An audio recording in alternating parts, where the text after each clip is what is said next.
He actually works at a museum too. What is it, Hermitage? That's your ops. Nah. Mocha and the Hermitage? Mocha and the Hermitage beef? I ain't even met bro yet, but I don't think. Shit.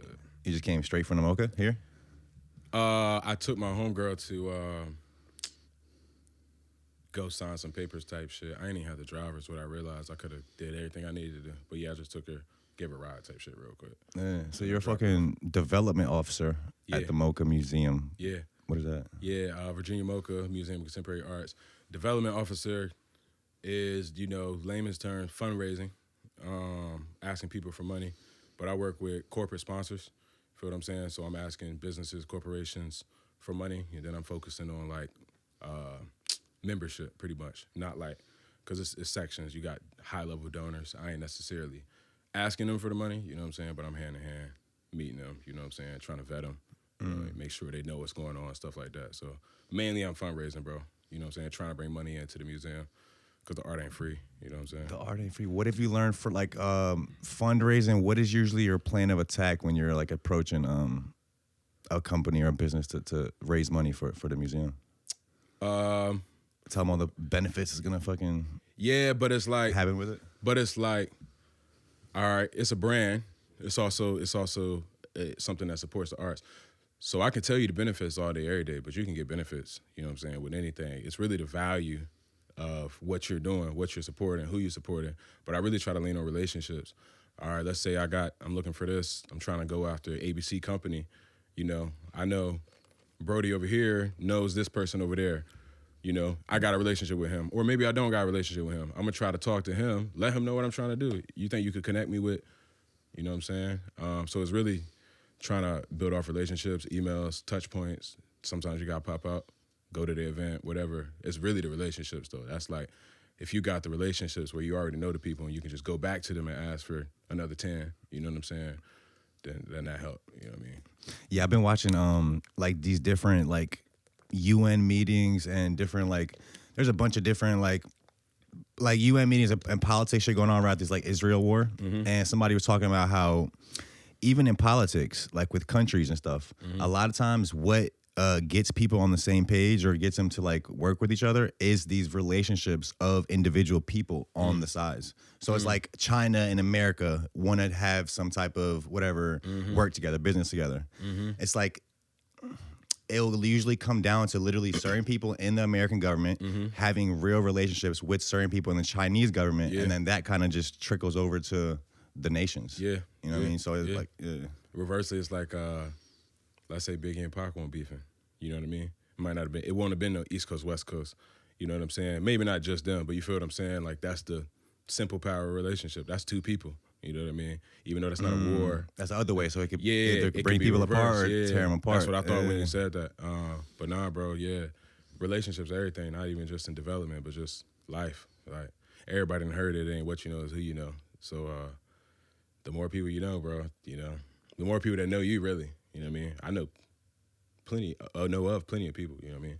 But they don't know me, then it's not of necessary value, you know what I mean? But it's just time. Yeah. So you do like a lot of stuff. I feel like you're so you're a development officer at the Mocha. Well, actually, how long have you been doing that? First of all, about 6 months at Mocha. I've been doing about 6 months. Before that, you were doing the same thing somewhere else. Before that, I was doing sales. I worked in politics, worked in government, worked in youth mentorship. But I mean, development is kind of like you need money for everything. So in some aspect, I've been asking people for money. You know what I mean? Like even when I was at the Boys and Girls Club. Even if I wasn't the person asking for the money, I'm making sure I'm getting footage, I'm getting pictures of the programming that we doing because that needs to be in the packaging for when we ask. Because if somebody already gave you the money, they want to see what happened. And then if you're giving it to the first time, where's my money going to go? You know what I'm saying? Show me what you already did.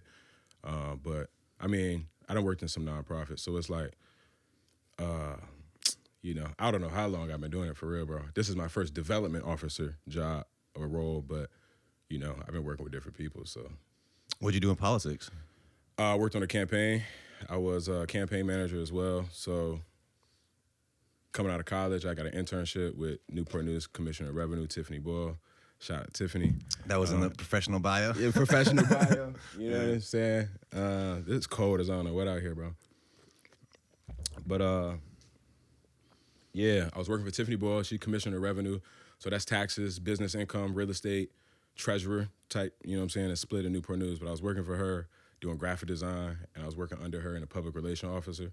So I'm trying to make tax code look sexy, you know what I'm saying, in the graphics. And then I'm also reading it as I'm. Is that even possible? I mean, bro, I ain't gonna lie, I got nice with it because I didn't realize people be wanting a lot of words on some of these flyers, bro. Like, you know what I'm saying? Like corporations and stuff. Like I did graphic design too for a while, so I might be messing the sound up, but Very good. But They want a lot of words on the flyers? I mean, it's like, so I automated the system for the city of Newport News. They had it to where you had to go get the form physically, fill it out, drop it back off. I automated, made them fillable PDFs. You feel what I'm saying? Wait, for what? What form? Plenty, like it was like 15 forms, multiple forms, real estate tax, business license renewal. Oh, okay. So you know what I mean? Okay, yeah. You know, transfer of business, whatever. So the forms are already there. You know what I mean? So I did that. But then when it's the deadline time and we got to post on social media or we got an event going on, I'm making a flyer. You know what I mean? I'm taking Tiffany, I'm making her a media kit. I started as an intern, worked there about a year and a half till the pandemic hit. But while I was there, I worked with Shelly Simons. She's a current delegate, so we got her elected. Angela Reason, Mike Mullen, he in Williamsburg. Angela Reason, clerk of the court in Newport News. So I kind of just fell into it, bro. It was like she gave me the internship. I got there. Then she told me, hey, so-and-so's running for office. You might be interested in this. Just knowing that, like, I wasn't, like, making bread. You know what I'm saying? Like, I was working part-time. Was there a level of, did you get the sense, was there, like, propaganda in your flyers and these graphics you're making? Like, make sure you put, you know what I'm saying? Like, did you look at what you were doing as propaganda? No, but there is propaganda in politics. Oh, yeah, definitely. Yeah, I mean, we know it's in politics, but I was just wondering if it was Right. like on the local level, if people are thinking like that when you're not making this necessarily, stuff. nah. Yeah. But I mean, at the same time, they're trying to sell themselves. You know what I mean? Not like that, but like they're trying to sell themselves, their brand, their personality, them as a person. Support me because this is what I stand for. You know what I'm saying? And I wouldn't work for somebody who, you know, I didn't necessarily agree with. I have kind of before, but I got to work with them again after that. So it was like, but it wasn't on no propaganda type stuff. It was just like, bro, it's weird. You know what I'm saying? What was weird about it? What was weird about him? Oh, you said bro was weird? Yeah, he was weird. Yeah. He was just The candidate. the I guess? candidate. This is after I worked for Tiffany. Probably close to the time where I was leaving there, but he was just running for office out Portsmouth. You know what I'm saying? He done ran for office probably 20 times. Never won. Nah, I'm bro. fucking weak. So it's like, I'm like, oh, okay, I get it. Then let's see if Kelo can save the fucking day. Bro, drop a crazy ass graphic for him. I just made a yard sign type. You know what I'm saying? Yeah. Yeah. So I was like, nah, that's all I need, bro. It was like, what was it? 20th time's a charm. We going I crazy. don't even know, bro. I Tap was in. like, this how much I need. You know what I'm saying? I was helping out somebody I knew, and that was his candidate that he was managing. So I was like, that he was kind of really showing me the ropes of like, you do graphic design, you know what I'm saying? You can plug yourself in with these people. They need this skill set, especially in like nonprofit government, bro. Like, it's a few people doing multiple people's jobs. So, you know, them having And then a lot of these like more professional kind of businesses, they're just not social media savvy.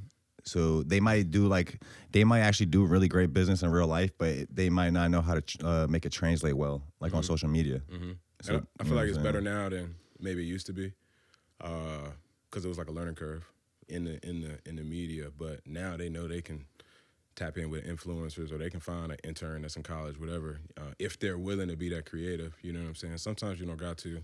People stick to what they know. But yeah, I mean, I was working for the city of Newport News essentially. So I mean, you know, they needed that. They had their comm department and their media department, but I feel like we're like on a fucking constant learning curve now with just how fast the world is changing, like with technology, with all this. And it's like you see companies in real time like trying to figure it out as far as like even just like marketing, like me and Karen were talking about. Companies are like even abandoning like high-end commercials now. You see McDonald's, literally the sponsored ad from McDonald's that they paid money to sponsor on Instagram is just a meme.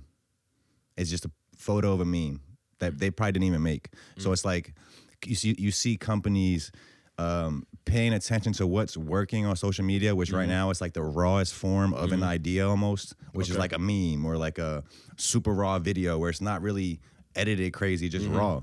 So that's working, and you see companies even using these implementing tactics. that. Yeah, like You'll see something random. Yeah, it'd be like nothing to do with the commercial. You know what I mean? But I do feel it won't even be a commercial. It'll just be right. literally like just literally a meme. Like McDonald's put money behind a meme, just to sponsor it. Yeah, Or they even put no money into the. Or even like they'll do like they'll tweet something crazy like Wendy's would be like McDonald's ain't late night. Oh yeah, you with know the beef and or, shit. You know what I'm saying, or something like. They get it mad creative, bro. And part of that might be because TV isn't what it used to be. I also used to work for a TV station. I worked for Wavy TV 10 for about a year and a half. I've done a lot of different stuff, bro. Yeah, we can tell that. How was working for Wavy 10? What'd you do over there? I was a account executive, so I was doing sales. I was working on new business. So I had revenue goals to bring into the company that were new business that hadn't worked with them ever or recently. So I was doing sales there, bro, pretty much. You know what I mean? But I also was in school. I went to undergrad at Christopher Newport, and then I went to Norfolk State for grad school maybe like a year after. I ain't finished grad school, but you know what I'm saying? Fuck it, we ball. They told me everything I need to know. I was like, all right, I'm gone. And the pandemic hit. But I finished eventually. That's me talking to myself right there, the finished part. But yeah, Wavy TV 10 was dope. Great opportunity. Met a lot of people. Formed a lot of relationships. Managed a lot of small mom and pops, type of businesses all the way up to major corporations to like the Virginia Department of Health. So that was super dope at Wavy. Definitely can't take that for granted. That was a great job. But while I was interning, when I was in school, that's what I was going to. When I was at Norfolk State grad school, I also interned in production. That's what I went to school for, is media, comm, all that. And so I would work 9 to 5:30, 8:30 to 5:30.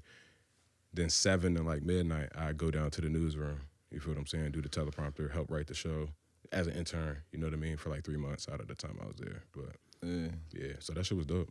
Also on the on like the marketing of the companies, how you're saying like they don't have TV anymore.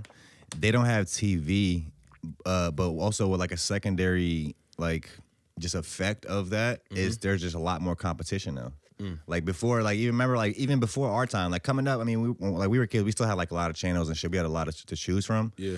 But it's like the further back you go, there was just less and less competition. So there's like at one point there was like 2 shows you could watch. Right. So when you only there's nothing else to choose. Like you don't have competition, so you can you can get away with like bare minimum. Right. So now that there's like more competition in the marketplace, you really kind of got to go extra crazy, or you'll just get left behind. And you're seeing a lot of companies fall to the wayside right now. Right.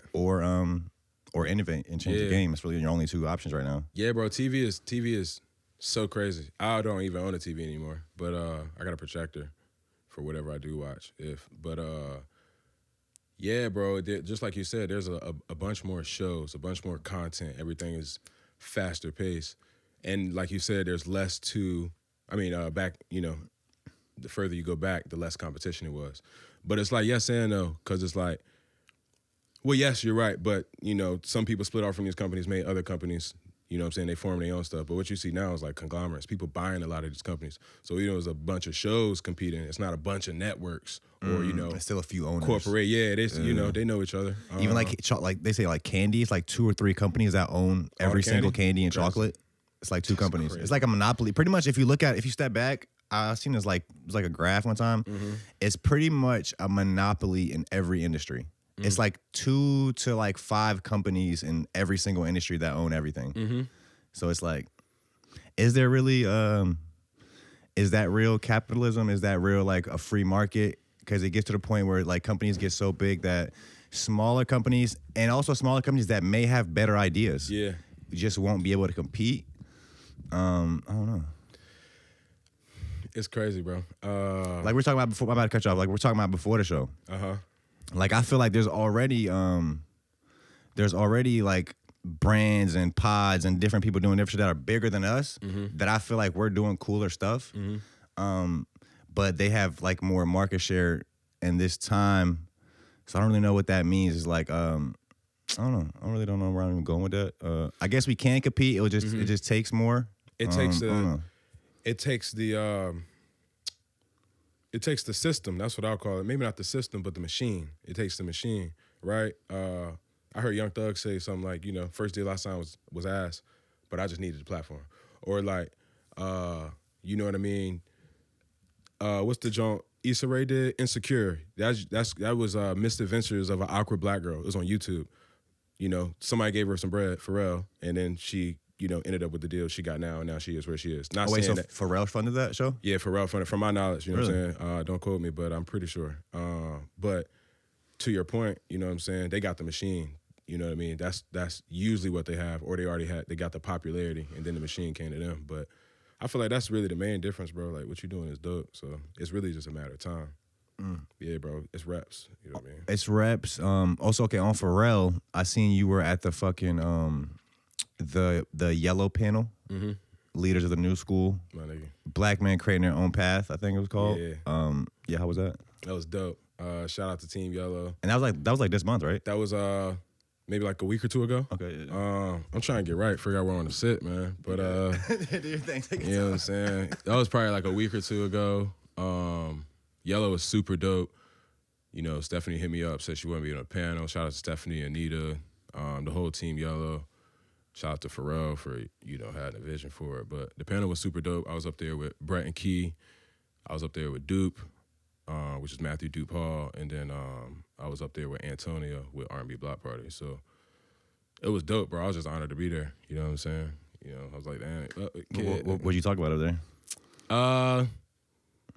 So Yellow is a nonprofit founded by Pharrell that focuses on like education. Their education is different though. They do like micro school learning, and they do cohorts. So like, you know, you might be in second grade, I might be in fourth grade, but we both read on a third grade level. So we're in the same reading class. Okay. Versus cohorts.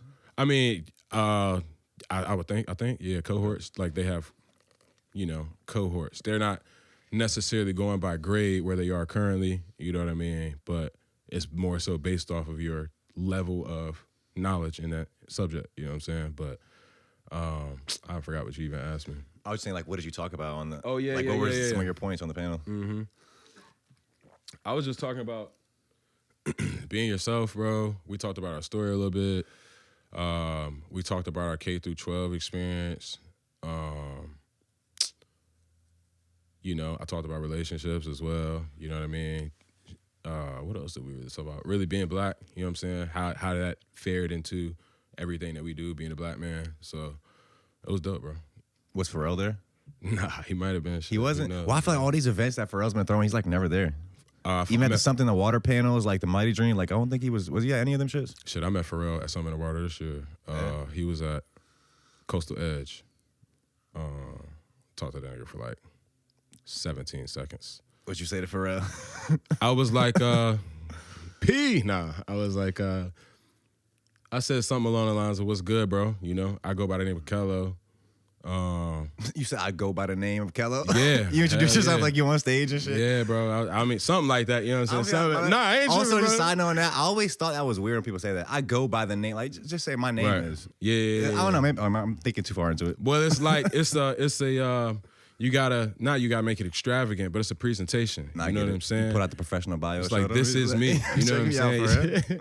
But I was like, yeah, bro, I'm Kelo. And I appreciate what you're doing with Something in the Water. You know what I'm saying? It's been monumental to me. I appreciate the opportunities you provide, and especially this year, I'm producing an event with Robbie. You know what I'm saying? It's, green light and assistance and uplifting. But, you know, I ain't say all of that. But with Robbie and, I appreciate you, bro. Pull up if you can type shit. Here's the flyer. Very last flyer I had in a plastic bag. What'd he say? What'd he say? He said blessings. That's it? That's it. He said blessings. He said security. I said, but it was like, bro, it's Pharrell. It's a bunch of kids. They got the kids up there. They doing the skateboard decks. Oh wait, you talking about the Coastal Edge store? Yeah, I think that's where Chaz from Tuesdays had a collab, right, with Coastal Edge. You talking about Chaz? Chaz and Two Z's? Yeah, had a Tuesday collab with Coastal Edge. You were there, right? You didn't see that? I don't know. That was the whole. I don't remember everything that's ever happened in my life, but I could have missed that. Yeah, no, that was at this year. Something in the Water. They did a collab merch drop with Coastal Edge. For Oh Something in the Water. yeah. It was, like it was the blue and leather red jacket hats and shit, and the leather like, jacket shit. I think they added leather jackets. Yeah. Yeah. Okay. I'm thinking you saying he was at that event. This event was like, if it was before my event was the Thursday before. You talking about the Coastal Edge event? Yeah, but they did. I think they did most of the things at Coastal Edge. It might have been like a Tuesday or a week before. I don't know, but I think Gabe put it on, and they had a band and stuff. But Pharrell pop out, all the kids, everybody want to take pictures, autographs, sign. I don't want no picture, bro. But so I just kind of got back, let everybody do their thing, and waited for him to come towards my way, and somebody like took a picture of us. I ain't even asked, bro. Too. You didn't ask him to go in the corner and take a pic? Nah, but I was like, "Word, bro, appreciate you." I ain't really. What's your thoughts? Okay, on Something in the Water, like a few people in the city, like I heard Chrissy talking about it a few times. The ideas were like they feel like Something in the Water could have more events throughout the year leading up to the next Something in the Water to keep the momentum going. Produce the event, right? Produce the event. Yeah, that's what I would say to them. But it's different if you just produce the event or if you're like have the Something in the Water blessing or it's produced by Something in the Water. Right. You know what I mean? But Hampton Roads is small enough to where if you have an idea and you have a relationship, you could probably make it happen, even if it ain't immediately. I mean, I do think that we can critique Something in the Water and say it should have been or should have did X, Y, and Z. In the same hand, there's nothing else close to Something in the Water happening in Virginia. I would say it's not even like what they should do; it's what they could add to it. What they could add to it. Okay, that's moving fair. forward. That's fair. You know what I'm saying? So it's like Something in the Water is the big draw. Yeah. Where it gets the eyes from just all people have do we main make that acts. momentum? But now it's like I think we can funnel that momentum into smaller things throughout the year that impacts the city. Mm-hmm. That impacts the local scene and kind of gets people tapped in throughout the year just slowly. Mm-hmm. And that just leading up to the next Something in the Water. I think what I'm saying is that is very true. That I think that there's a avenue and a need for that. But I think Pharrell gave us the blueprint of how to do it. You know what I'm saying? If you really sit down and look at it, again, it ain't, I ain't never seen nothing like it in Virginia, So maybe the closest thing might have been like Greek Fest way back in the day. If you don't know about that, that's a whole nother conversation. But that wasn't even close to this. It wasn't like a music festival. But Greek Fest is like I've been there with my parents growing up. It was like in like a tent. It was not the one we were at. It was a decent sized event, but it was nothing close to Something in the Water. Like, you talking about Greek Fest like I'm in a fraternity Greek. You know what I'm saying? I'm talking about the Greek Fest that was just like Greek food and like I'm with you. I'm talking about Greek Fest like Q's, Deltas, AKAs, okay, my bad. Sigmas. You know what I'm saying? Greek Fest like fraternities, sororities come from all over the world, kind of like a Freaknik type situation. But Greeks, you know what I'm saying? Not that they was, I don't know what they was on. I was barely born. But, you know what I'm saying? They all come to the beach, bro. Black as fuck. And that was a problem with the people of Virginia Beach. But back to what I was saying. Yeah, bro, Pharrell showed us how to do it, bro. To an extent, you know what I mean? What is that blueprint, you would say? What is the blueprint? Yeah. Damn, that's a good question. I ain't wrote it down yet. But the blueprint, I would think, would be for Something in the Water, like how to throw this. Yeah, I'm more so focusing on kind of like what you were saying. People was talking about is people saying that throughout the year there could be more programming, there could be more engagement before and after, leading up to closing out. I feel like the people that should do that are us because Pharrell has done a lot. He's already done more than enough. Ain't nobody else doing what Pharrell is doing. The closest person I can think that's doing anything like that is J. Cole to North Carolina because he got the Dreamville Fest. You feel what I'm saying? Travis Scott got his, situation, but it's still different, I think, with North Carolina and Virginia both being right here. But I think he gave us the blueprint in the sense of build your base, you know what I'm saying? Build your community, your network, look in your network, see who you have. Go to your city officials who have a budget to use. You know what I'm saying? Most people don't even go talk to these people. Most people don't even know who these people are. That's the craziest part about it. I think leaning on the city is very heavy. You can form relationships within the city. You know what I'm saying? Like I just named multiple people within the city or as well as delegates just in this, we've been here 10 minutes. You know what I'm saying? Those are people that y'all can go talk to, you know what I'm saying? Or you can hit up and they're going to listen to you, you know what I'm saying? So I think use that. And I think, of course, you got to build a budget, you know what I mean? But the city oftentimes will support. That's part of the blueprint. Like that's not the whole blueprint, bro. not to like a something in the water. But it's really, bro, it's really just try. You know what I mean? Try to do something, and then if it don't work, try again. You know what I'm saying? Also, what I would say makes something in the water better than J. Cole's festival, the Dreamville Fest, is because of the name. It's like companies say you don't ever want to name your thing like something too specific because it could be hard to grow out of that. Like if you sell pens, don't have pen in your name.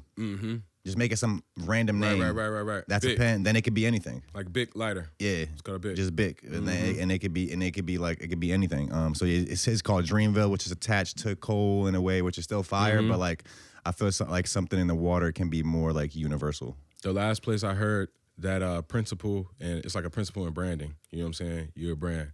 So you should call this, I mean, your business is probably what, just Off-World? So the actual company is called Off-World. And then you got a podcast, subsidiary? Yeah, it's actually backwards. So if you think about like Off-World doesn't really exist all the way yet. It does. I have the LLC. Right. But technically people will find out about the Off-World podcast first. So you would think it's just a podcast. Off-World. But it's actually just a podcast under Off-World. But that's fire though. You know what I'm saying? Because then they find out, you know what I'm saying? And then they already have something they like. But like, for example, Off-World could do anything now. I could sell Off-World coffee. I could sell Off-World cars. It can be anything because the name is not locked into one thing.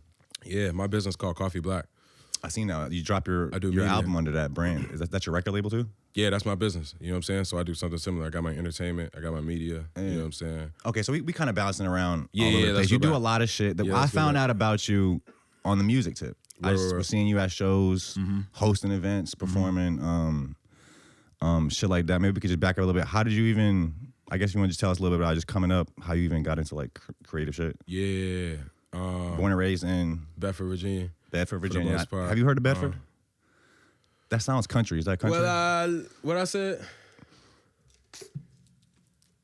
I forgot. I had a little. a Bedford little, bar? Yeah, it wasn't a bar. It was something you would have known or recognized. What I say? Something about Lynchburg, Virginia. You know that. Well, I live at home in the trailer. Yeah. That 8 Mile. I think it's something like Lynchburg, Virginia. That's what I was gonna do. But nah, yeah, bro. I'm from Bedford, Virginia. Small town. Maybe like 6,000 people in the town. But I'm really from the county. I could tell you where I'm from, but you would probably never be out there. Yeah, like where's it at? Which way you go? Like where the fuck is it at in Virginia? Like you're from here, you're going west and a little north. You're gonna still be in Virginia, obviously. You're gonna be like Blue Ridge Mountains, Roanoke, Lynchburg. Okay. You know where that's at? Roanoke. How far away is it from Roanoke? We about 4 hours away. Okay. Yeah. So, you know, you're gonna drive through Richmond, or you can drive through Richmond, go up to Charlottesville, go back down to Lynchburg, or you can go through Richmond, go down through Petersburg, take the back roads. But yeah, bro, it ain't too much going on in Bedford at all. Like we got a Walmart. That was like it out there. Country, very rural, so it's not much to do, bro. I got into music early.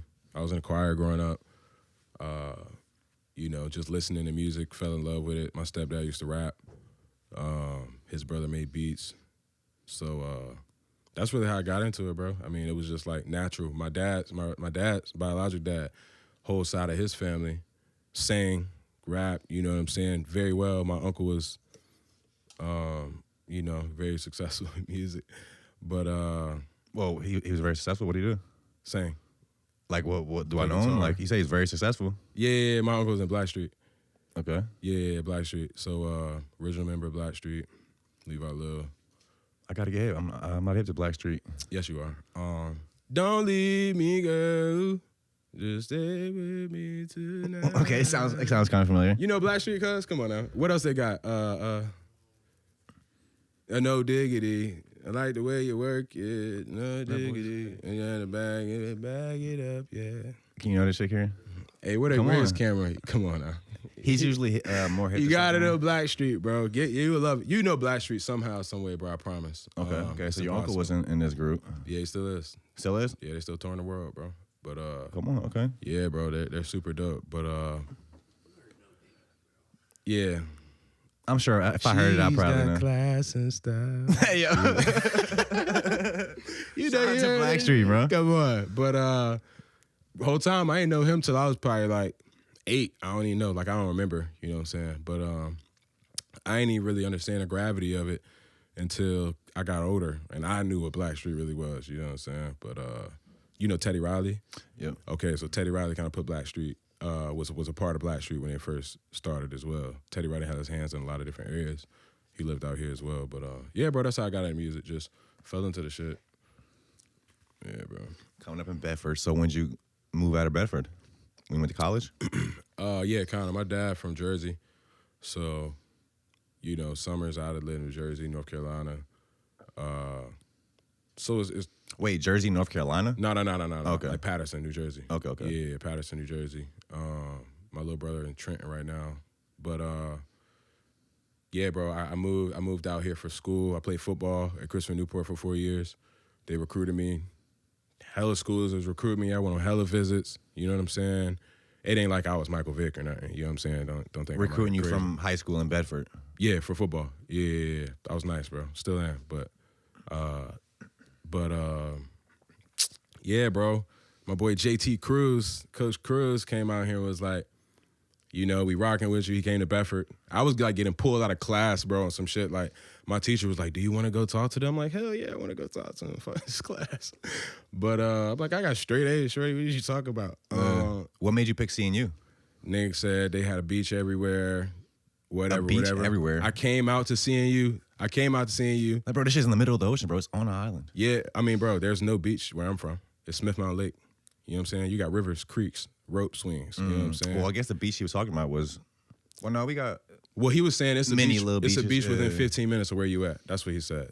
You know what I'm guess saying? there Pretty is. much. You know what I'm saying? What is It's it? water. Yeah, fucking, yeah. It's a little beach out the way. Technically. It's a little beach out the Buck way. Row. He's probably talking about Buck Row. You That's got probably Buck the only- Row, you got Huntington, but it's a little beach round the way, bro. I can show you off the. It's a You private talking about beach. off Hilton.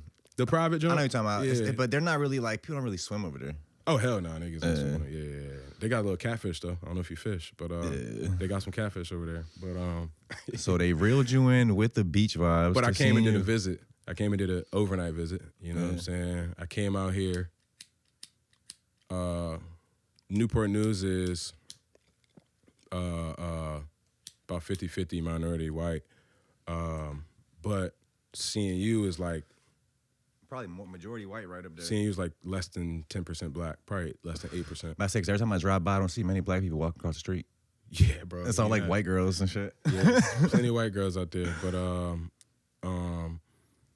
I went on my overnight. I went on my visit. They had an AKA probate. So if you ain't ever been to a probate, either one of y'all, bro, I'd love to take y'all to a probate so you can get immersed. But a probate is like a new member presentation for an organization. Okay. But So any organization can have a probate. you can. It's not just like a school thing. Yeah, you can have one, but every organization ain't having a probate. It's usually, there's what's called the Divine Nine, which is 9 historically black fraternities and sororities. Fraternities are men, sororities are girls. And, you know, these were founded in the 1900s. So it's a rich history around the tradition of it. You know what I'm saying? It means a lot to the people that's doing it. But this was the first probate I ever seen. It was Spring Fest. I had a turkey leg. We went to the after party at ODU. You know what I'm saying? So I'm thinking when I get here, just the energy. You know what I'm saying? The food busting. Like it's a lot of white people, but there's a lot of white people where I'm from, bro. That ain't. I'm cool really anywhere. I'm comfortable everywhere. I wasn't as familiar with HBCUs, but yeah, bro. I came to the campus. I don't know if you've been on the campus. Shit is gorgeous. I've walked by. It's Shit is cool. amazing. I actually did some work out there too. I'm an electrician, so we did some electrical work out there and shit. Wait, so was it the probate? Was this a CNU probate? Yeah. Okay. Yeah, they have some sororities and fraternities. They don't got all the Divine Nine, which is some weird stuff. CNU has a lot of racist and questionable, controversial things in their history. I think they just got a new president. He seemed pretty dope. But yeah, bro, like right here in Newport News, you know what I'm saying? They pretty much gentrified the area that they're in. It's articles out you can go look to, dated back to the early 2000s, 1900s, and a recent one that's crazy that, you know, caused a shock on the campus. They did like a, you know, state of the campus type forum, all types of stuff. But yeah, bro, so it's a lot of history at CNU. But What was the recent one? same thing. I mean, it was like President Tribble used to be a senator, Republican senator, was the president of Christopher Newport University for quite a while, nominated himself. Nominated Fun fact, himself. I said that boy player. But, you know, not the most liked person. He did a great job in building the campus, but the cost of it to the community, you know, I don't think is worth it. personally, but you know, where there's good, there's bad. I feel like sometimes, but yeah, bro, so the community, you know, was. Wait, so they're saying they kick people out of their homes to build the school? They did. That's what they're saying? Yeah, that's what they did. I mean, not necessarily kick them out, but like they buy their property or, you know, give them different types of offers. But there's a guy in this article that tracked all of it. He got newspaper clippings, pictures from the time that he lived there. He's like one of the only people who still has his crib. There was one guy who was like the last guy to sell his home. He passed. They put a damn plaque right there, you know what I'm saying? Like a parking fucking plaque. You know what I'm saying? Like, here you go, you know what I mean? But again, no, I had a great experience at CNU. You know, I think it is what you make it. I think I had a different level of comfort because I'm coming from a rural area where it's like 20%, less than 20% black overall. So it's like I'm around rednecks, white people of all wealth levels. So, you know, some of my best friends growing up white, you know what I mean? So it's like, it is a different type of white person that's seeing you though, I would say. Well, a lot of those people aren't even from around here. They're from Nova. You know what I'm saying? Yeah, shout out to the Nova kids. People are different. I know I've met a couple people from Nova. The ones we obviously can't stereotype, put it on everyone. Right. But the couple people I've met from Nova are kind of bougie, I will say. I mean, it's it could be looked at as bougie, but it's like I was arrogant. But it's like I say arrogant. But it's like it's like T.I.'s son ain't T.I. because he ain't have to grow up like that. You know, they have. You see the recent shit with him?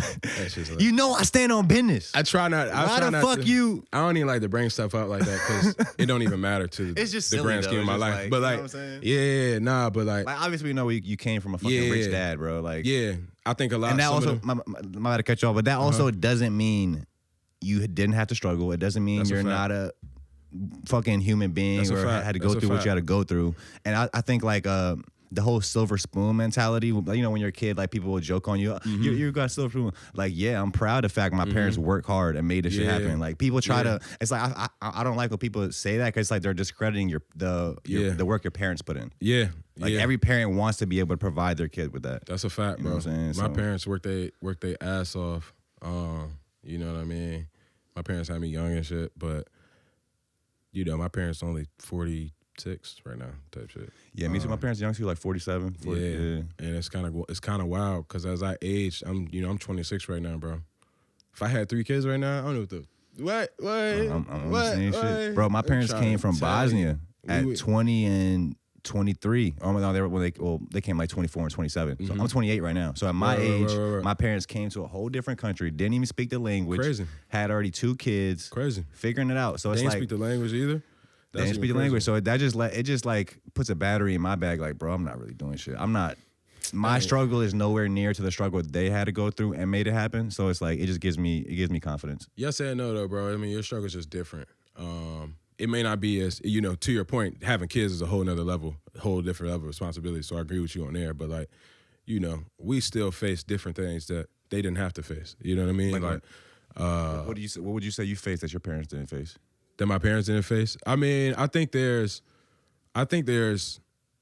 higher levels of, I mean, one, bro, I went to college. That's a different stressor, pressure. But I feel like there's higher levels of anxiety amongst people overall now than before, just because of the amount of information we consume. I'm not saying our struggles were harder than theirs, but I mean, some stuff is different, bro. You know what I mean? Like, you know what I mean? They not doing online dating, not saying that, but you know what I'm saying? But like, it's just different stuff, bro. It could be anything. Like, I did a whole little Tinder campaign a couple weeks ago when I dropped my album. You, bro. Did you peep that shit when I was in the boat? Yeah, that boy funny as all know what, bro. Bro, I'm weak. That's what you go to when we're talking about the struggles with our parents. You go to online dating. They didn't have to deal with online dating. As you asked the question, I was like, what did I have to go through to my parent? You know what I'm saying? Because, bro, as I think about it, like when I look at my parents' story and how they was raised compared to how I was raised, as you get older, you see it. Well, you know, I'm able to see it because I still have some of my grandparents here, and I'm able to see their relationships, and I'm able to still see my parents now. Everybody don't have that opportunity, but so some people don't even get to that point where they gain understanding from experience. They just have to figure it out. But yeah, bro, people are the way they are because of what they went through. You know what I'm saying? And stuff my parents went through in their childhood, even in their adulthood, you know, I haven't went through. And that's because of them. You know what I mean? Because they did what they had to do to just try to make it better for me. So I feel like that's That's admirable. You know what I'm saying? So I can rock with that. Yeah, bro. Okay, so you go from Bedford, Virginia. You go to CNU for football. You do all that. Maybe touch on where do you think the scene is right now after finishing college? How'd you kind of get integrated with the scene and doing some of the stuff you do now? Yeah. So graduated 2019 from undergrad. I worked for Tiffany a little bit longer, got to Wavy. When I was in college, I didn't really push my music crazy. I was, messing around. Like, I was focused on football. You know what I'm saying? I was having a good time. I was, they say you get a balance of things in college. But anyways, I didn't push my music that hard in college. 2019, I was really just working, and I just started really, like, being like, yo, I got to put this music out. You know what I'm saying? And still ain't put it all out. Wait, so you didn't even start dropping at all up until this point? You just making shit and having it in the cut? I mean, high school, I like put up some battles. You know what I'm saying? I was battling the track meets. I had like a couple freestyles. I did drop a couple songs in college, maybe like 4 songs. You know what I'm saying? Some freestyles, some stuff I did. I had plenty of stuff recorded. My homies knew it, you know what I mean? But not for real, bro. I wasn't taking it serious, you know what I mean? But really when the pandemic hit, that's when that shit cracked open, bro. I was like, all right, yeah, this is what it is. And I got plenty of time to do it. You know what I mean? So when we went remote, I was still working for Shorty. We went remote, bro. I got time for me. I'm in my crib. I can, you know what I'm saying? So after that, I started going to open mics when it opened back up. You know what I mean? I set a goal for myself to do a certain amount of events after I went to a certain amount of open mics and was like, all right, I don't want to do no open mics no more. I got with a squad. We go by Goo Lagoon, which is a collective of artists, that are individual artists. We came together like during the pandemic. We dropped a tape in 2020, 2021, one of them two. So, I mean, it was 5 of us, 6 of us, bro.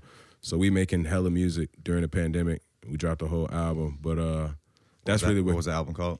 Welcome to the Goo, Geau. That's still out? That's still out. You can go get that now. Classic, timeless, I'm telling you. It's crazy. But shout out to the Goo. Yeah, bro, so they was really pushing me, getting my pen sharp. Started hitting open mics, you know what I mean? I did do some open mics in college. They had this joint out the train station. You been to the train station? I haven't, I don't think. Yeah, that ain't like popping like it used to be. But they used to have fortresses there with Q5 and, it'd be an open mic type situation. You could go do your thing. But yeah, bro, got an open mic scene. Started doing shows. When we did our first Goose show, we sold that shit out. And it wasn't even nothing crazy, bro. We might have made $600. You know what I mean? But I was like, shit. That's actually great. We up. Profit, yeah, I was like, we up 600, bro, off of that's one good, show. That's good enough to make it sustainable to do another one. Yeah, and that was just somebody was like, yo, we want to put you on this show. You keep all your tickets you sell. You know what I'm saying? So that was just off tickets we sold. You know what I mean? And then they gave us a little on top. And, Goo is 5 of us, but I always feel like I've been like a connector, like a networking person, bro. I talk to anybody, you know what I'm saying? So for us to be able to do that, that shit felt good. And I was like, all right, I got to do 4 events this year. That was like my goal. And I just kept going, bro. It's really just reps, networking, going to different places, people putting you on shows.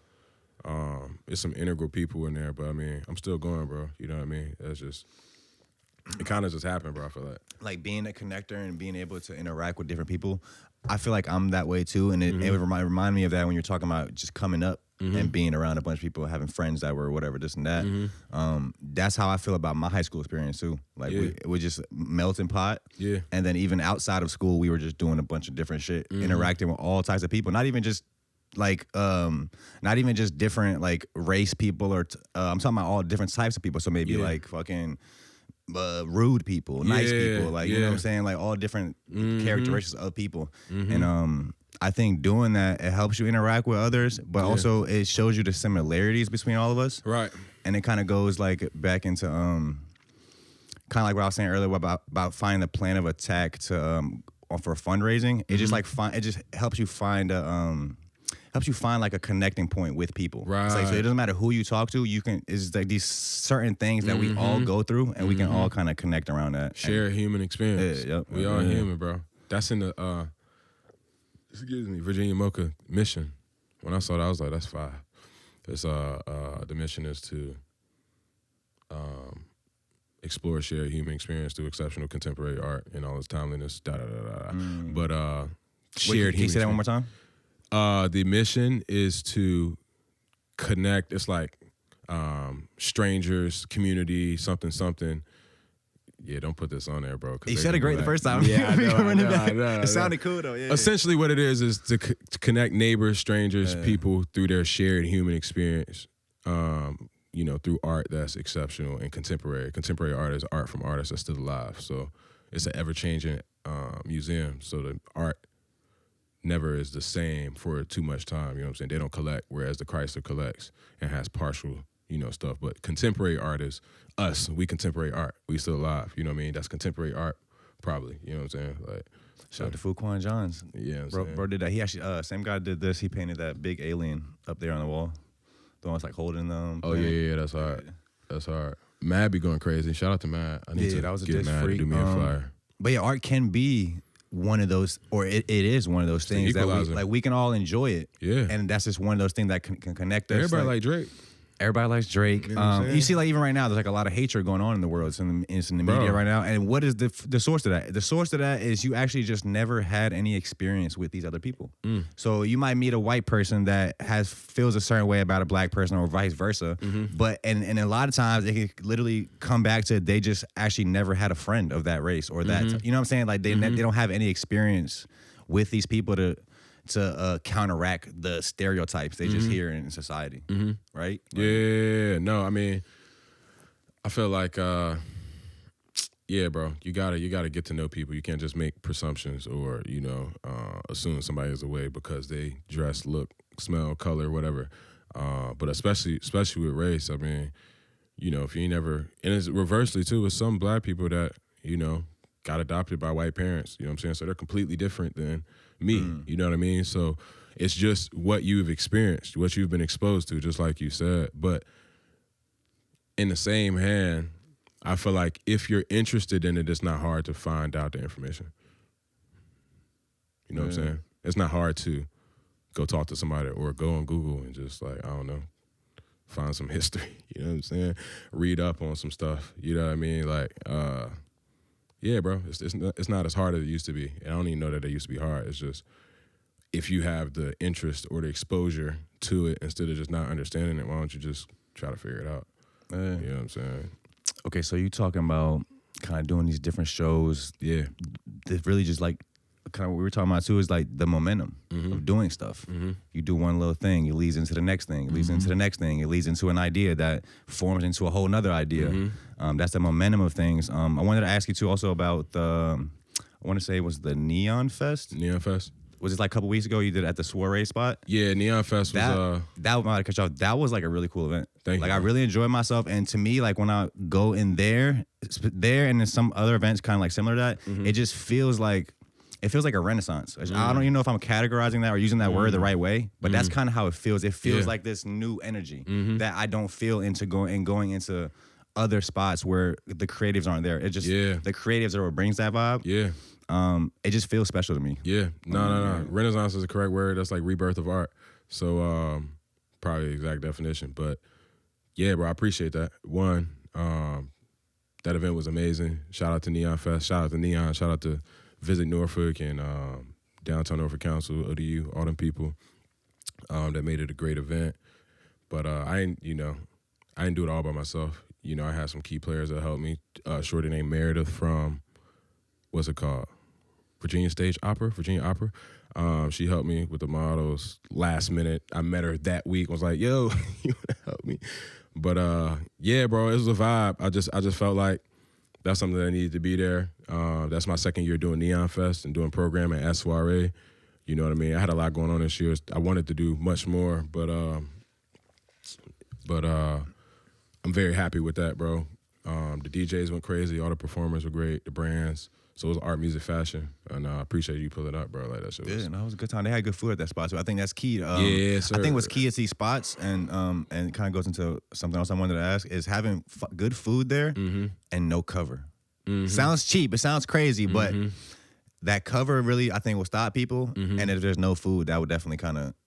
Sometimes like I want to go out, but it's just like, yo, I want to go out and get some food. That's a fact. So when I get there, I want to get some food. That's a fact. I don't always want to drink. And it kind of what I've been asking everybody that like is involved with events out here is how we can get people that don't know anything about the creative scene out here tapped in with these events and some of the stuff that we do. Because like I said before, I feel like it's just the same people, like 200-300 people that come to our events out here, and we do like really cool stuff, and that's our foundation, that's our base. I'm not saying nothing wrong with that, but how can we reach further now? Because there's thousands of people out here that enjoy live music, enjoy the shit that I feel like would come out, but I just don't think that we're presenting it the right way because they would be coming out.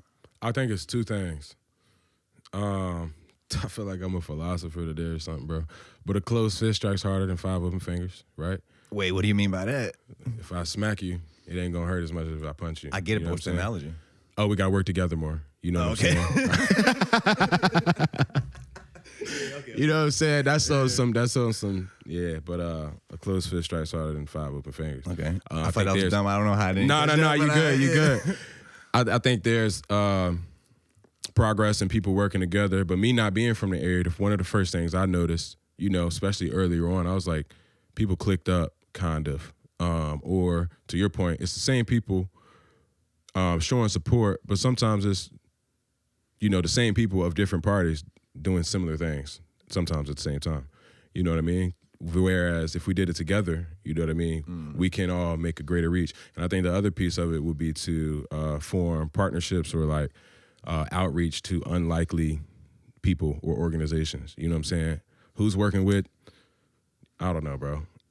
Insert. You know what I'm saying? Like who's going to I don't know, bro. Somebody can go to this Trader Joe's or something, or we can go to and do what, like try to raise money or whatever. We can do a you know what I mean.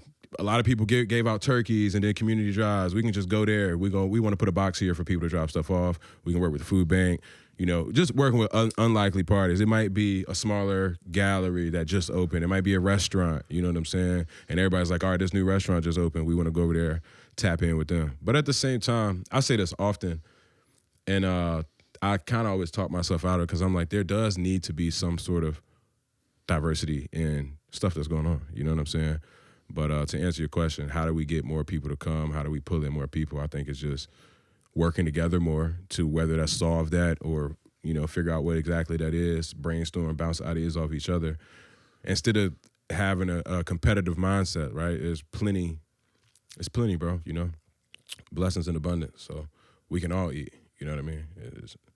I would love to work with everybody. You know what I'm saying? And that's what I'm trying to do. You know what I mean? Even my music, like right now, bro, I'm getting a feature from everybody. You know what I'm saying? Like, because you going on the Wayne run right now? I'm saying 35% of them not gonna be rapping next year. You know what I'm saying? Or doing music next year. That's crazy you say that because I'd be thinking about that too. Like when I'm booking people for the show. Like we talked about this before. Like I don't know when we booked this. I forgot now, but I'm sure it was probably at least like 5-6 months ago. Yeah. I was like, word, November. I don't know what I'm doing, bro. Well, we do that just so we can stay on top of it. So I'm not just doing an episode and trying to scramble. But nah, bro, that's good business. But I am thinking about like if I'm booking an artist, will they be making music in 6 months? Are they still going to be taking this serious? So like that's part of it too, because people just quit, literally, like because you do not see anything from this shit for years, bro. Personally speaking, there's people that get lucky that have their moment. But from what I see, the majority of people, if you really don't love doing this, you literally just will quit because it sucks, bro. It just gets so hard and so frustrating that you will just not want to do it anymore. Bro, but it's like, it's just what you said. And success is statistical. You know what I'm saying? In what way? In what way? You know, I'm successful, you successful. That's what we are. You know what I mean? So we're just going to keep going towards success. Whoever the fuck made the light bulb, I know who made the light bulb. It was a black man, actually. But shout out to bro. Who was it? Yeah, I don't know bro last name and stuff. I just was know it not Tesla? Nikola Tesla? Nikola Tesla was supposed to be black. Yeah, apparently he has some African American. I thought he was not mixture Russian or in like him. some shit like that. Again, bro, don't quote me. You know what I'm saying? Who knows? But I'm pretty sure Nikola Tesla had or is black. You know, has some sort of. He might have some black in him, from what I understand. And it might not even been him. It might have been, you know, I don't remember. It might have been that they found a, you know. Actually, I've been meaning to like really research more into Tesla too, because apparently there's like a lot of conspiracies about him that he like they stole a lot of shit from him. Nikola Tesla. Or like he had a bunch of other ideas that we just never heard of that were kind of like silenced. You looking it up? Oh yeah, I'm pretty sure he was black. Was you Googling, is Nikola Tesla black? Um, No, he's like Russian or some shit, bro. I swear. What is he? Serbian, yeah. So Serbian. okay. Which is, yeah, that's right next to us. Where? Which is like where? What you mean? Like I don't know exactly what it is. It's crazy because look, I'm Bosnian. Bosnia was part of Yugoslavia. Okay. Which was like Bosnia, Serbia, I'm asking geography. Macedonia, fucking Croatia. It was like 7 or 8 like states. Ooh, that boy went back to 6th grade history. So it's like, what did you say, Croatia? But it's like we're all the same people for real. Like we're in war in the 90s. Like my grandpa died in the war. This is like my dad was in the war. All my uncles and shit. It was a genocide against Muslim people. They wanted to get Muslim people out of the region. Still happening. Similar to what's happening in Palestine right now. So it's like I see where that goes. But my point is, like, we're the same people. Like, Serbians, Bosnians, we all speak the same language. We look the same. We have the same culture. And we still find a way to hate each other, I guess. Yeah, bro. Somehow humans always do that, I guess. Yeah, they go crazy on But yeah, shout out to Tesla. Yeah, shout out to bro. So you're talking about, like, working together for yeah, events and stuff. That's it, bro. I mean, it's just like everything ain't a competition, bro. You know what I mean? I ain't hating on nobody. You know what I'm saying? I love what everybody doing. You know what I mean? I might be like, okay, if I did this, I might have did that. But the only reason I could do that is because you did it. You know what I'm saying? Like, you know what I mean? So if everybody got motion and we all got motion, and Hampton Roads is very transient. A third of the market is military college students. You know what I'm saying? 30% of people, 1 out of 3 people you meet, either just got here or they're gonna be gone in 4 years. Just because, you know what I'm saying? They might get,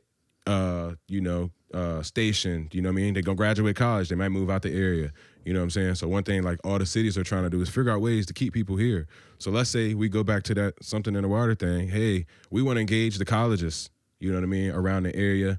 It's these 7 groups that we've been doing these events. Here's our track record. We want to put on a tour to show them what's right here in Hampton Roads. Can we get $100,000? And then we all go to the city hall meeting, and then we like, this is what we're trying to get. Or we find a grant, you know what I'm saying? That's one thing I've definitely learned is it's federal funds. That's how you really keep your business alive. You doing this podcast, you can, definitely apply for some grants, bro. I've been a few people told me about it. I've been trying to figure out how if there is some way we can get funding for the building. That'd be a capital campaign. That's what they call that. Cause I think I would enjoy doing it. Like I could see like even if we like this is aside from our own building, I think I would enjoy creating some type of building that has this whatever we create the infrastructure for of how it's run, and then we can start it here and then implement it in other cities across the nation. That's fine. So as far as like some creativity, so I know a lot of stuff like that exists. Yeah.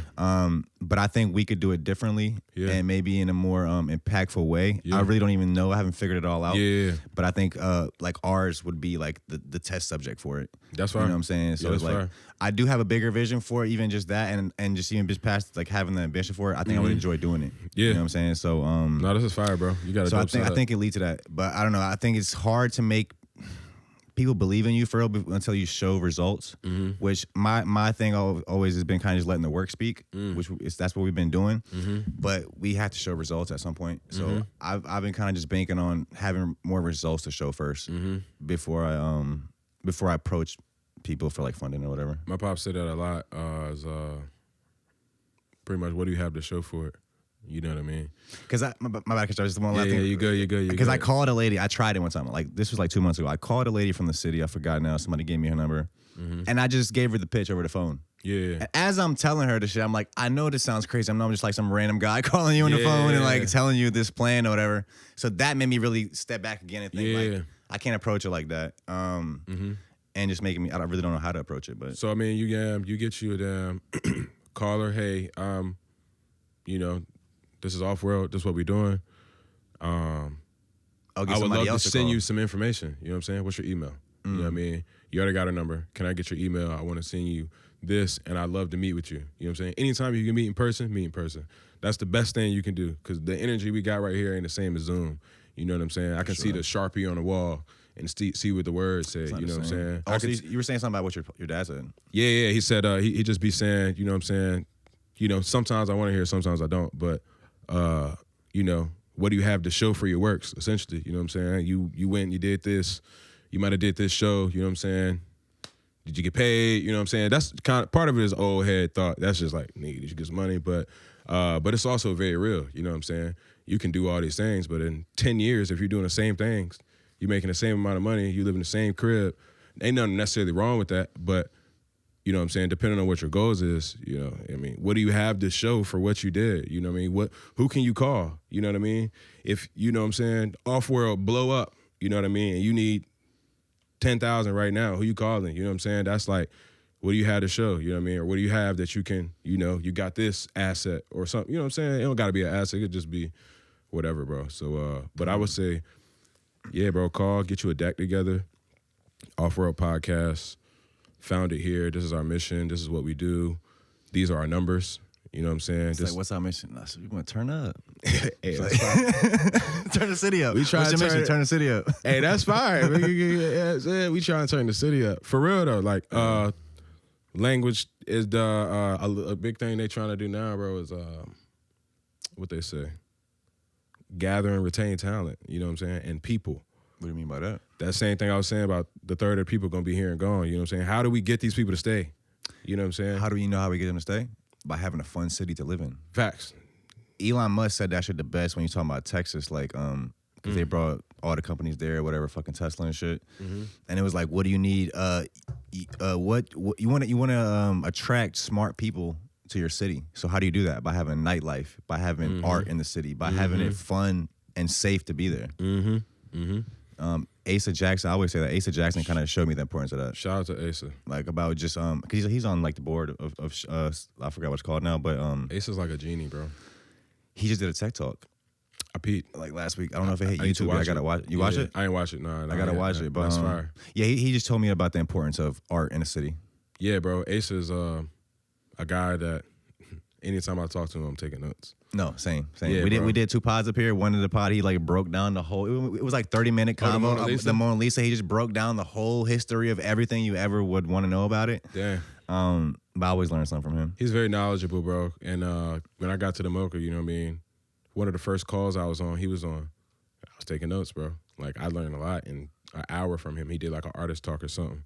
Asa and the Can, like what we got at the Mocha right now is the collector's edition. So they went around Hampton Roads homes, businesses, and got art from people's cribs and put it in the museum. So some of it's from the Can, from artists you would know and all that, but Asa did a talk, you know, on it and all that. So it was super dope, bro. But yeah, bro. Okay, so you talking about the city wants to gather and retain its talent. We touched on like funding and shit. I wanted to ask you about the Invest Fest. I seen you went there. Yeah. You did the Earn Your Leisure. It was the Invest Fest freestyle, right? Yeah, Invest Fest freestyle. You did that. What is that event? I didn't really do too much research on it. Did Earn Your Leisure start that? Yeah. Yeah, how was that for you? So Earn Your Leisure is a financial literacy podcast. Rashad and Troy, Rashad Bilal, Troy Millens. 2 black guys, #1 podcast on YouTube. I know about the pod. Now. I've heard of the pod. I've seen it, but I didn't know about the event. Yeah. So they started Invest Fest, you know what I'm saying? And they started the first year in Atlanta. Invest Fest is a summit in Atlanta, Georgia World Congress Center. People come from all over to get in-person financial lessons, you know what I'm saying? Hacks, trades. People are doing live shows and podcasts. They giving game all about financial literacy, money, business, Airbnb, stocks, you know what I'm saying, retirement, whatever, real estate, anything, you know what I'm saying, you can invest in, health companies, you know what I mean, anything, bro. Then they got a big-ass vendor marketplace. They do it in Atlanta. First year, they did it. I think they had like 4,000 people. Then they partnered with Steve Harvey. It was like 16,000. And the joint we just went to was over 20,000. So I went out there. This is the third year. This is the third year. I went out there the second year, my first year knowing about it because I got heavy on Earn Your Leisure podcast. Definitely changed my life, bro. Still is. But I went out there, bro, and I drove from Virginia, and I was like, bro, I'm about to make a rap. I got 8 hours, you know what I'm saying? I wrote this shit while I was driving, you know what I'm saying, down there, bro. Called my mans, was like, yo, listen to this, da-da-da-da. As soon as I got there, hit my other mans, we recorded that junk. Before you even went to the event? Yeah, the night I got there, recorded the junk with my mans. I called him like on the way, like, yo, I'm trying to do this. Recorded it the first year, dropped that shit, ran into a random dude like, yo, can you shoot this video for me? Because my homie was a vendor the first year, so I got in for free. Shout out to my boy Hustle Hawk and shout out to Good Garments. Bro been showing me love, and that's a dope-ass brand. What was the tickets? What was the ticket price on the second year? I don't know, bro. I don't even know. I just knew I ain't had to get one. You know what I'm saying? Because I was so helping. you got it in for free both times? No, I did. Okay, yeah. I did. I was wondering, like, what was the average ticket price to go? Yeah, I ain't gonna say how I got it in free the second time, but I think this year it might have been $250. Okay, I just walked in that shit. But so bro, shoot the video, random dude. But nah, I shot the video. My boy Kenny, he shot the video because he was doing footage for Good Garments. I think he might have, whatever. I was like, yo, shoot this video for me. Put it on the speaker. They reposted it on their page, on their podcast. Went back again this year. This time I used their theme song for their podcast. And I shot it at their booth, you know what I'm saying? So they put you on their page. Yeah, both years. Yeah, Come on. both pages, you know what I'm saying? I think were they the ones that did a pod with Akon recently? Yeah, they did. I watched that. Akon. They're like in the fucking, was it where the jet was? Yeah, shit's in the fire. hangar? That shit's fire. Fire pod. Akon's, I think, a super smart guy. Akon City. Definitely inspired by him. Yeah. I can see it happening. Oh, you see, he was talking about I'm it. trying to figure out how I can invest. Yeah, he talked about it in the pod, which is like his kind of example is Dubai. Yeah, which he did that shit in like 20 years. When you really think about it, it's fucking insane. Okay, You know what I'm saying? He was like, because he was like, Yeah. I've been thinking about this for a while, but he was like, I just didn't know how possible it was. But he's like, after I seen what they did in Dubai, I'm like, okay, I can accomplish this, like, in my lifetime, like, you know what I'm saying, reasonable amount of time. Yeah, no, that's crazy, bro. Akon City gonna go out, but InvestFest is dope, bro. Shout out to them. You know, that was love, bro. That was just really hustle mentality. Both songs is out now, EYL Freestyle, for both years. You know what I mean? I got the behind the scenes footage out, the music video on my YouTube. It's still on their page right now. You know what I'm saying? So they showed a lot of love, bro.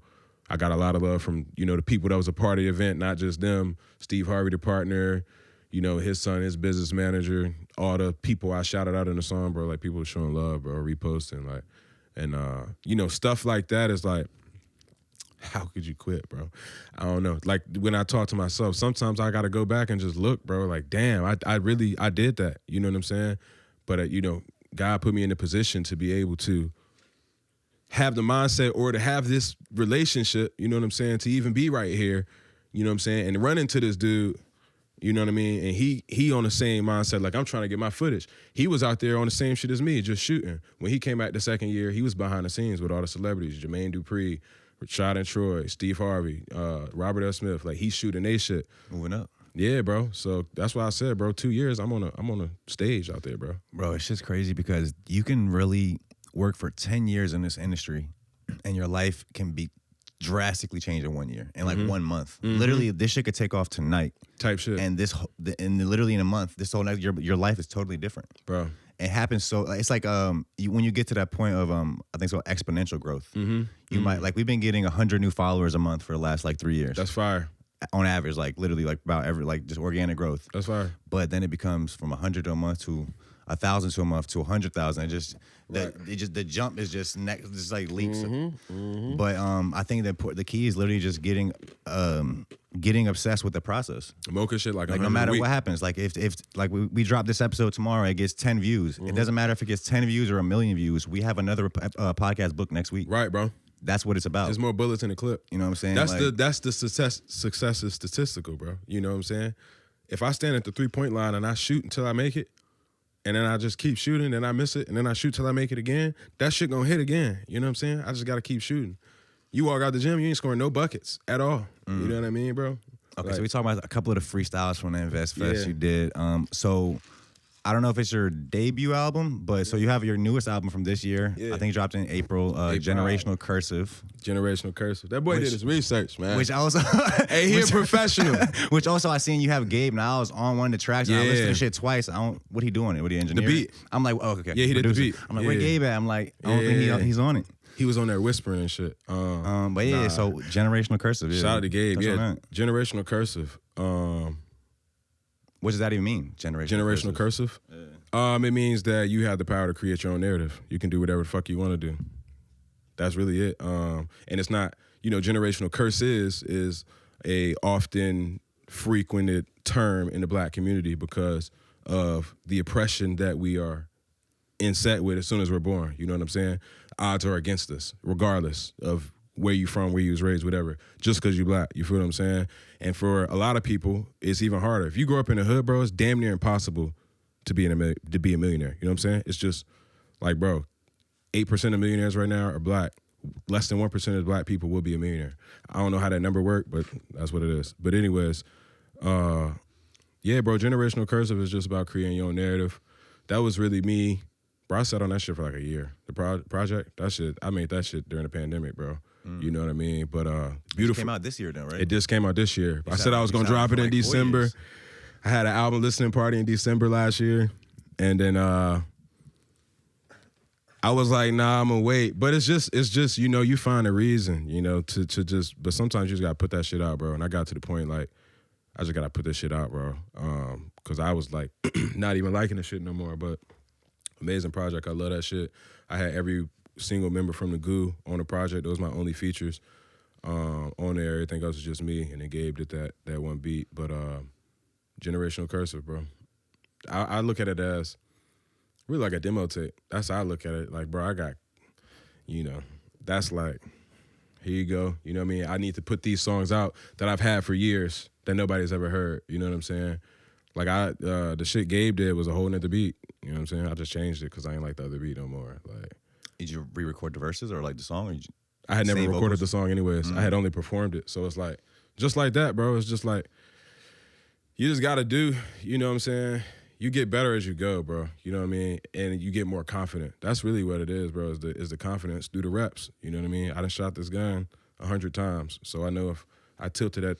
I know which way that bitch gonna fly. You know what I'm saying? Like, I have this enough. Way. Yeah. Might go this way. Yeah, I didn't shot enough shots to know if I jab right. You know what I mean? It's reps, bro. It's really reps. Like, I know they say 10,000 hours, but, bro, you know what I'm saying? Imagine you did 10,000 podcasts. You know what I'm saying? Like, bro, you know what I mean? Like, that's a lot of damn podcasts, though. I don't know about the hours, 10,000 hours, but I definitely feel it takes probably takes like 10 years for real. I feel to like really that become to like proficient at something. I feel like that 10,000 hours is like, these 10,000 hours have gotten you to a level where you've mastered it enough that if you just keep doing this, you're going to get there. You know what I'm saying? For sure type shit. You know what I mean? Versus like, you know, if you fucking around, you might not. But I get what you're saying. 10 years, I mean, shit, bro, who knows how long it'll take? It ain't my time, it's God's time, bro. Like, you know what I mean? I try not to worry about the future and shit a lot, but, you know, humans, we ruminate and shit. But, yeah, bro, everything gonna work out how it's supposed to. You know what I mean? It's just a matter of time, bro. Like, this shit is not on accident. You know what I mean? That's how I feel, too. And sometimes I get away from that, and I have to remember that at the beginning of, because ultimately I think we're all on an internal journey. Whatever happened to me in my life that led me on a journey to want to do this and whatever else I want to do, it started from my relationship with God. Right. At that moment when I can remember like when it started, like for me, my journey.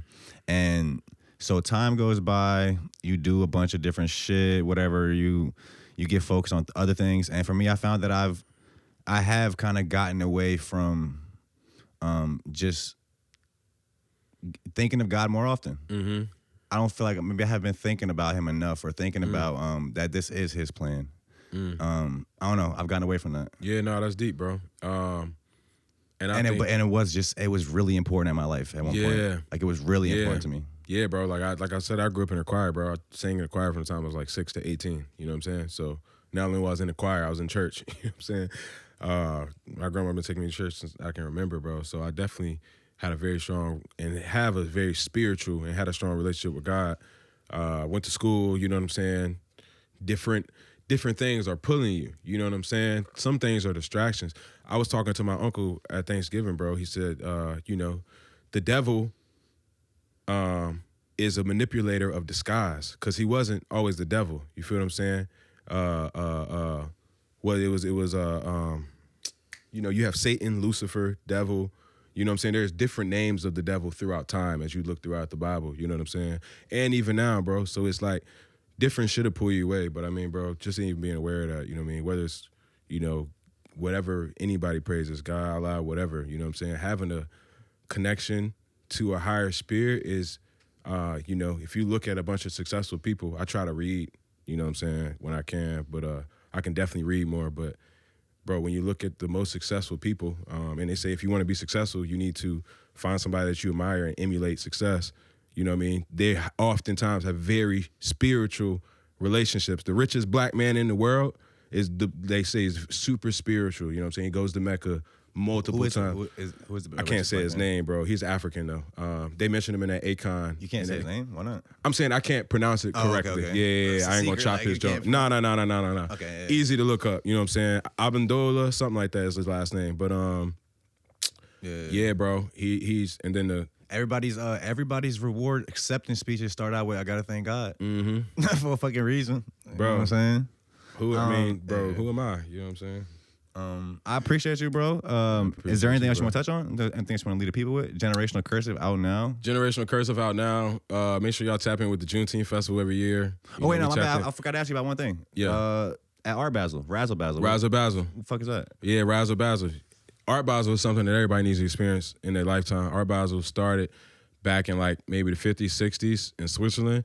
It went to Miami in like 2002. It was an international art fair.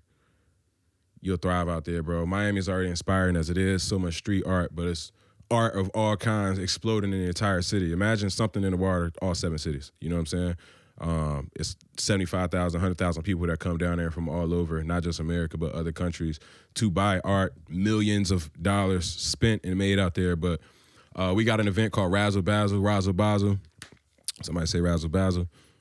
Monday. That's an event focused on art, music, and fashion. So Razzle Basel helped us with the Neon Fest.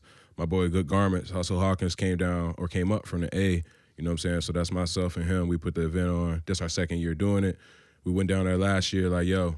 So it's at the Art Basel? Yeah, it's at Art Basel. Art Basel was in like, so Art Basel was like, you got the convention center that's like, the main spot. Ticketed, you know what I'm saying, high level, fine arts, best featured artists. Then you got activations in South Beach that's like Prada, Gucci, you know what I mean, whatever, Guess.